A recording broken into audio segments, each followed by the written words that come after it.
Hi everyone, my name is Tori, this is Novel Life, and welcome back to my channel. Today I have a kind of random video that I just kind of thought of on the fly. I asked on my Instagram for you guys to send in books that I recommended that you absolutely hated or just disliked. I was like, be 100% honest, you're not gonna hurt my feelings. I actually don't mind doing this because I like to see like which books I recommend people just don't like. I like to see if it's ones that are very polarizing to where like it's one of those books you either love it or you hate it. So yeah, I just thought it would be fun to sit down, react to you guys' books that you hated that I recommended. I don't know if this has been done before. I am pretty sure it has. I'm not original at all. It's just a thought I had and I wanted to do it. So let's just go ahead and jump in because I've looked at some of these answers and it's made me literally laugh out loud when you guys were sending in these answers. So one of them that a lot of people sent in, let's see how many people sent it in. 2 people sent this in and it's from Blood and Ash. And I expected this to be on here, at least one person to send it in because I know you either love it or you absolutely hate it. And that is how the reviews are. If you see them on Goodreads, that's how my friends are. It's either you love it or you hate it for whatever reasons. I just personally love this and I recommend it because I know that if some people read it, they're going to love it. But I do know that some people are going to read it and they're going to absolutely hate it. So, you know, that's the chance you take, you know, with recommending books. Like sometimes you just hate it. So I know someone who sent this in and they said For Lucy. And I was like, kind of shook because most people I know personally have read this book, say that they loved it, that they enjoyed it. Some people cried while reading it. Some people said it was super emotional. And I'm just like, wait, but why? Did it just not work for you? Is it the author's writing? Like, was the story? Was it the content? That one kind of shocked me. It made me laugh, but it kind of shocked me. So I'm surprised only one person put this one, and that's Zodiac Academy. I said this in my series review of the Zodiac Academy. This is a series and this is a book that it's either you love it or you hate it. It's either something you enjoy or you don't. I just so happen to be not obsessed, but I happen to enjoy the world and I enjoy what they're doing and what's going on in their lives. And like, I'm committed at this point. Like I'm 7 books in. I have 8 books, 8 and 9. 8 is out, 9 is not out. I'm committed. Like I'm committed to see where their story ends, where it goes, who ends up with who dies, and all that stuff. So someone said The Ritual, which is another book that I don't recommend often. I do recommend it for dark romance readers because it is a super dark romance, but the content is not going to be for everyone. The character, the main male character, I should say, he's not going to be for everyone. He is not going to be for everyone. Some people are going to hate him. Even the female character, you're going to be like, what is this bitch doing, right? And it's funny to me that someone sent this in. Now, a couple people sent this next book in. It makes me sad, but I think it's funny.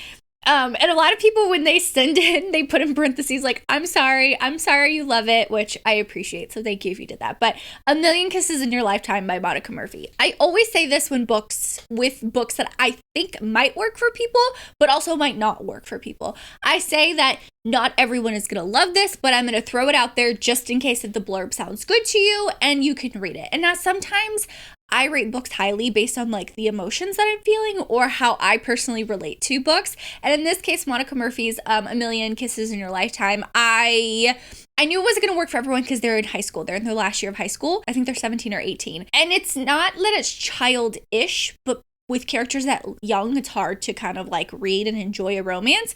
I enjoyed it because it reminded me when I was 17 or 18 and how my now husband was when we were 17, 18. So I related to that and I just loved the story. I thought it was beautiful. I loved the romance, stuff like that. So I'm always hesitant to put books like I recommend hardcore because I know that sometimes it's not going to work for everyone. How many times am I going to say that? Someone said Hello Stranger by Lisa Kleypas.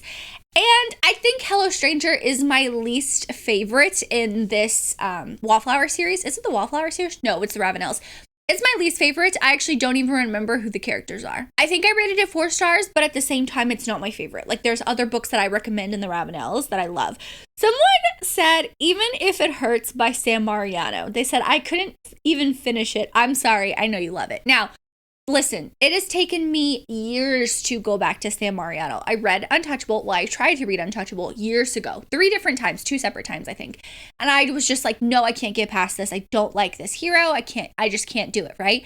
And then I read Even If It Hurts. And in that, book, the main male character, Dare, he's just different than, who is it? Carter Mahoney? Is that his name? With Sam Mariano, I know that her writing's not for everyone. I know that her characters, her stories, the content is not for everyone. And when I see that someone says, like, I couldn't even finish it, like, is it the writing? Is it that? Like, it doesn't surprise me that some people just hate that book, which is like totally fine. If you hated it, that's fine. I love it. At least we can like agree to disagree, and just we have different tastes with different things. Also, it's the time that you read the book. Someone said the Clifton Forge series, which actually kind of surprised me because I was like, a lot of people love Devney Perry. Do you know what I mean? Like, so many people love Devney Perry that I was like, the Clifton Forge is probably, out of all the series that I've read by Devney Perry, is my least favorite. I haven't finished the Jameson Valley. Well, I said it's my least favorite. My second least favorite, I should say. The Lark Cove series is my least favorite so far. The Clifton Forge is my second least favorite. So it's interesting. I also, if you love MC romances, if you try to read the Clifton Forge series, you're going to be disappointed because it's a disbanded MC, which isn't my favorite thing. If you're going to do an MC romance series, do an MC romance series. Don't disband them because I wanted them to be together. Someone says, what was meant to be? I know QB can do better. I wish her heroines were older. I personally loved this book. I think it's QB Tyler's most recent release, but I think that she did really, really well. Now, when you have an age gap, I've read some other QB Tyler books, and she does write fairly young heroines. I think that's just her niche, that she likes to write an age gap, older man, younger woman, whatever the case may be. I would love to see her do an older woman, younger man, just to see what she does with it. But sometimes her characters, I can see that you just think that they're like immature, but at the same time, they're like 18, 19, 20. You know what I mean? Like some of them. In this case, I think she's 21, 22 or something like that. So it's interesting, but I don't think she felt like, out of all the characters that QB Tyler's written, I don't think in what was meant to be, she was as young as some of her older ones, which was interesting that people said that. Someone says Two Fights by Nikki Castle. Though hate is a strong word, I just disliked it. Now, I do know the person who sent this in, and I already knew that they did not like this book, and that's totally okay. For some reason, when I read a book, like I said, if I emotionally connect and I can emotionally relate to the characters in some type of way where I see like a piece of myself in them, I really, really enjoy a book. Would it be a book I recommend to everyone? Not necessarily, though. I think Two Fights, I think more people love it than what they hate it. If you don't like it, it's because of the content and what she's talking about. But I do know that this story in particular has domestic violence situation in there, domestic violence in the book. And I know that she modeled it after her sister, who has gone through that. So I'm assuming that's because it's true to the story. I could be wrong, but I'm under the impression that's true to her story. So yeah, maybe the content just didn't work. The next one is A Love Letter to Whiskey. I'm sorry, not my vibe. Love you though. Which, fair enough. It took me years to read A Love Letter to Whiskey. It is a very slow burn. It is a very much back and forth, and it's going to piss people off. And sometimes it's going to, like, with that book, I've said this when I read it, if they had one more back and forth, I was done. I was going to DNF. I was going to be like, you two don't even deserve to be together if this is the back and forth that you go through in your life. You know what I mean? But it was like, for me, it was just the right amount for their story that I was like, okay, fair enough. But I understand the back and forth is not going to be for some people, and you're going to be like, fuck this. Someone is breaking my heart, and they said Fractured Sky. I love Catherine Cowles. I think she can write romantic suspense with small town elements very, very, very well. I love her as a human being. She is the sweetest, absolute sweetest. If you ever like just talk to her, she talks to you like you're just two people who love books. Do you know what I mean? Even though I'm like a big fan of hers. So I wonder why people don't like Fractured Sky, because a lot of people I know who read it actually love that. That's one of their favorites in the series, which is interesting. 3 people said Magnolia Parks, which I've said this. You either love it or you hate it. It works for you or it doesn't. Jessa Hastings writes very differently than a lot of other authors, and she tells a story very differently than a lot of people. Magnolia Parks, the first book, is written in such a unique way. Daisy H, which is the second book, is written more like a normal author would, with different points of views, not as flowy, very analytical, very straight to the point. Magnolia Parks is flowy and flowery, and that is how Magnolia and BJ are as people and as a couple, so that reflects in her writing, which I personally love because it's like them actually telling the story, not an author telling the story of these two people. It's just a different way. I understand you're not going to like it. Totally fine. Someone said, DNF'd it. I'm sorry. Fair enough. Oh, another person said Two Fights. I know you love this book, but it didn't work for me. I was this close to DNFing it. Fair enough. This one actually surprised me because I've mentioned this a very few times on my channel, and that's Untouched Perfection. And then they said I had high hopes. I rated 2 stars. I mean, 2 stars isn't like I hated it. It's just like not the best. This is by, oh, who is the author? I read this years ago when I only read Kindle Unlimited.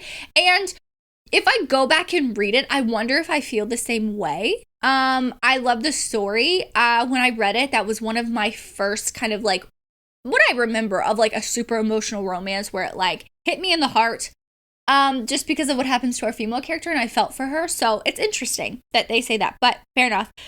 Now this one truly broke my heart. This truly broke my heart. Someone said Anti-Heroes in Love Duet by Gianna Darling. I'm sorry, I just can't take the writing seriously. Wanted to love it so bad. Now, fair enough.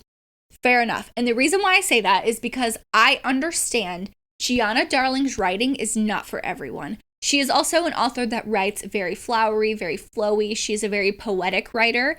And I personally enjoy that. I personally love diving into one of her books. I know that I'm going to get this whirlwind romance. I know I'm going to get great character growth and development. I know I'm going to get solid writing. But I like that they said that it was the writing and not the content. I know a big thing with Gianna is people don't like her writing. Now, I would say that if you tried to physically read it, it might not work for you because I have friends that don't particularly like Gianna's writing when they read it physically, but through audio, it works for them because you can just put it on and you don't have to read all the extra stuff, but it just gives more to the story. So I would say if you didn't like Anti-Heroes in Love and you haven't read anything other than that by Gianna, try the audios of some of her other books or that one. That's just because I want people to give her a fair try. And I've heard that if you don't like reading physically, it worked through audio. So someone said Requiem and said, I'm sorry. Now listen, I love Requiem because of the plot twist and all of that. But if you know it going in, you might not like it. I also understand that with the characters being young, people are not going to like it. Fair enough. I give you that. It's fine.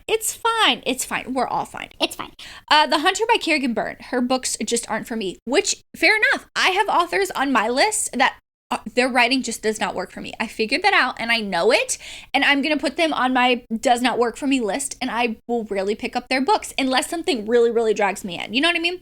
Someone said The Frat Boy with like the eyes emoji. Nikki Sloan might not be the most prolific writer in the world, but I'll tell you this. She knows how to write some motherfucking steam. She knows how to write some motherfucking spice. So if that's what you're looking for, go for her books. If that's not what you're looking for, then run away from her books. Easy as that. Someone said Jennifer Hartman, just in general. I know Jennifer Hartman can take your heart and crush it and crush it and crush it and then leave it alone at the end of the book. And like you're like, okay, I can take a breath now. I do know that the way that she writes and what she writes about is not for everyone. Which is fair. Sometimes, well, not sometimes. All of her books are very deep, very emotional. I haven't read the new duet that she just released yet, but I heard that's like the least angstiest and deep and dark and stuff, but still beating, very emotional, wrong heart, very, very deep dive into suicide. It's not going to be for everyone. June 1st is very, very hard to read. It's about a lot of loss. I read all of her books that she's published herself. I just personally am a fan. If you're not, that's okay. We can agree to disagree.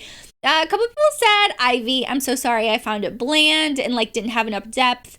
And when you're trying to tell a story of 3 females and their romances all in a 500-page book, that can be hard. Sometimes it just doesn't work for people. So fair enough critique, I guess.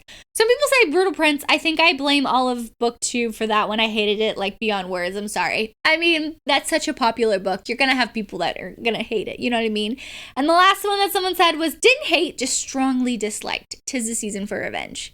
Sorry, in parentheses with the crying emoji, which is, it's okay. That's okay. I know that Damien doesn't work for everyone, and the female character can seem very bratty and, what's the word, entitled.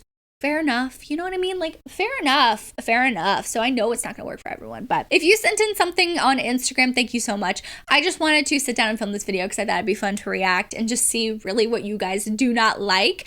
A lot of these I kind of knew were going to like end up on this list. Some of them surprised me. I'm not gonna lie. But the ones that didn't surprise me, I knew that was going to be on there. But thank you so much for watching. For the emoji, leave me a broken heart emoji because this broke my heart a little bit, just a little bit.